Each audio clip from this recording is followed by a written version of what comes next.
Ya, adapun orang-orang yang dalam hati mereka itu ada kebengkokan, fayattabi'una ma tasyabaha minhu. Maka mereka mengikuti apa-apa yang kurang jelas tersebut, ibtigha'al fitnah, karena mereka menghendaki apa? Fitnah. Wabtigha'a ta'wilihi, dan mereka menghendaki takwil, mentakwilnya. Mereka ingin mentakwilnya. Mereka ingin menyimpangkan maknanya, makna Al-Quran dari makna yang seharusnya. Wa ma ya'lamu ta'wilahu illallah. Dan tidak ada yang mengetahui takwilnya kecuali Allah. Ya ini di sini tidak ada yang mengetahui takwilnya dalam arti tafsirnya. Apa itu sesuatu misalnya dalam hal sifat-sifat nama, sifat-sifat Allah apa? Ada hal yang bagi manusia itu nggak jelas. Apa yang nggak jelas? Hakikatnya. Adapun lafalnya jelas, maknanya secara bahasa Arab itu jelas. Seperti nama Allah Ar-Rahman. Secara bahasa Arab ini maknanya jelas. Yaitu Allah menyayangi, sangat-sangat menyayangi. Menyayangi tapi berlebih-lebihan. Kemudian juga Ar-Rahim. Ini jelas. Yang tidak jelas apanya? Hakikatnya. Kaif. Seperti tadi ada orang yang bertanya kepada Imam Malik tersebut. Wama ya wama ya'lamu ta'wilahu illallah. Dan tidak ada yang mengetahui takwilnya kecuali Allah. Yaitu dalam masalah-masalah semisal sifat ini apa? Hakikatnya. Ya, hakikat istiwanya itu. Seperti apa? Istiwanya Allah di atas ars, hakikatnya seperti apa? Maka ini tidak diketahui. Dan tidak ada yang mengetahui hakikatnya. Faja'ala, maka Allah menjadikan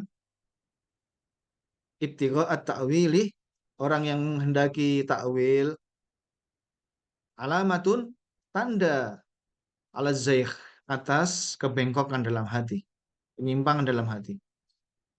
Orang-orang yang menghendaki suka mentakwil. Karena alasan mereka apa? Ini kiasan saja. Ini tidak pantas bagi Allah. Nah, karena mereka telah jatuh pada tamthil, memisalkan. Jadi dengan alasan seperti itu. Wa qaranahu, dan Allah menyandingkannya bibtigha il fitnah, dengan apa? Dia menghendaki fitnah, fidzam, sebagai sesuatu yang tercela. Tsumma hajabahum, kemudian Allah menutup mereka ammaluhu, atas apa-apa yang mereka khayalkan.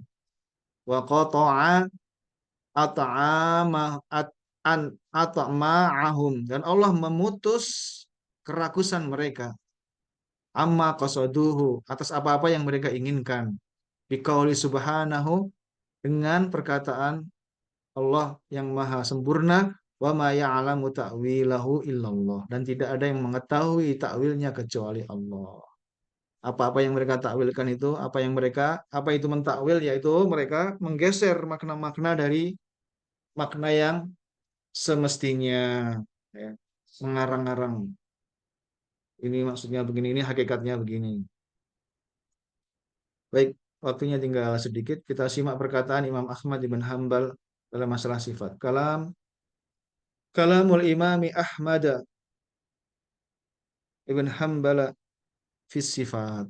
Perkataan Imam, oh iya, perkataan Imam Ahmad bin Hambal dalam masalah sifat. Bagaimana perkataan Imam Ahmad bin Hambal? Imam Ahmad bin Hambal, ya, ini beliau berasal dari Irak. Beliau lahir di Baghdad. Kemudian sebelum besar, beliau masih kecil, beliau berpindah ke Kufah. Ya, di Baghdad ini ada 3 kota ilmu pada waktu itu: Baghdad, Kufah, kemudian Basrah. Dan Imam Ahmad ini imam, beliau bernama Ahmad bin Muhammad bin Hambal. Jadi Hambal ini kakeknya, bukan ayahnya. Tapi beliau terkenal dengan apa? Ahmad bin Hambal. Karena kalau Ahmad bin Muhammad ini banyak sekali. Sebagaimana Ibnu Qudamah ini, Qudamah adalah nama kakek buyut beliau. Beliau adalah Abdullah bin Ahmad bin Muhammad bin Qudamah. Demikian juga ini Ahmad, nama kakek beliau. Beliau lahir di Baghdad. Jadi beliau ini orang Irak. Ya. Namun banyak yang mengikuti beliau, ya seperti sekarang Saudi Arabia mungkin, dan bukan cuma Saudi Arabia, banyak juga yang dalam masalah fikih banyak mengikuti Ahmad bin Hambal. Beliau lahir di abad kedua, kemudian beliau meninggal di abad ketiga. Ya, Ahmad bin Hambal adalah imam mazhab fikih yang keempat. Jadi beliau adalah murid dari Imam Syafi'i. Imam Syafi'i murid dari Imam Malik. Ya. Dan yang sebelumnya adalah Imam Abu Hanifah. Dan Imam Ahmad dan Imam Syafi'i sama-sama belajar kepada muridnya Abu Hanifah. Abu Hanifah punya murid, ya, ya, dalam masalah fikih sangat kuat mereka. Karena Imam Ahmad belajar kepada murid-murid Abu Hanifah dan juga Imam Syafi'i. Imam Syafi'i sebetulnya beliau adalah belajar hadis. Beliau belajar ilmu hadis kebanyakan dari Imam Malik. Namun kemudian beliau belajar kepada murid Abu Hanifah ini, maka beliau menjadi hebat dalam masalah fikih juga. Ya. Nah, bagaimana Ahmad bin Hambal memiliki keistimewaan yang mungkin sudah kami sebutkan pada kesempatan yang lalu sebelum kita masuk ke perkataan beliau. Beliau memiliki sebutan Imam Ahlussunnah wal Jamaah, imamnya Ahlussunnah wal Jamaah seluruh zaman. Ya, ini adapun seperti Imam Syafi'i, Imam Malik, Imam Ahlussunnah wal Jamaah juga mereka, tapi di zaman mereka. Adapun Imam Ahmad di seluruh zaman dikarenakan fitnah yang menimpa beliau, dan beliau sampai dicambuk, sampai retak tulangnya, di penjara karena kena fitnah Al-Quran makhluk yang dicanangkan oleh orang-orang Mu'tazilah, dan beliau enggan untuk mengatakan ini, beliau mengingkari hal ini. Bahkan beliau mengatakan orang yang mengatakan Al-Quran makhluk ini kafir.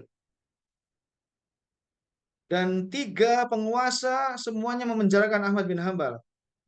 Tiga penguasa, tiga khalifah memenjarakan beliau semua sampai khalifahnya meninggal. Yang pertama meninggal, diganti yang kedua meninggal, diganti yang ketiga meninggal lagi, kemudian yang keempat ini yang membebaskan Imam Ahmad bin Hambal. Ya, Imam Ahmad bin Hambal sampai-sampai orang-orang banyak memuji Imam Ahmad bin Hambal. Kalau bukan karena Imam Ahmad bin Hambal, ya setelah Allah, pertolongan Allah maksudnya, ya itu akan hilang, akidah yang benar ini bisa hilang karena semua orang akan mengatakan Al-Quran makhluk. Baiklah kita, karena sudah waktu sudah hampir habis ya, Pak Ibu sekalian, saya ucapkan terima kasih atas kehadiran malam hari ini. Kita tutup ya sedikit tentang kisah ya ini, setelah kita belajar akidah juga ini sedikit kami sampaikan kisah-kisah untuk menggugah kita. Ya, Ahmad bin Hambal, beliau adalah seorang yang menggabungkan antara dua ilmu utama, yaitu ilmu hadis dan juga ilmu fikih. Dan ini sangat sulit sebetulnya. Karena biasanya ahli fikih dia bukan ahli hadis. Kalau dia ahli hadis biasanya dia bukan ahli fikih. Adapun Imam Ahmad bin Hambal ini seorang yang ya beliau ahli hadis sekaligus ahli fikih. Dan uniknya beliau tidak menulis kitab fikih sama sekali. Beliau tidak memiliki satu kitab fikih, tidak tidak menulis satu kitab fikih pun sekali. Kecuali beliau hanya menulis athar-athar, riwayat-riwayat dan hadis.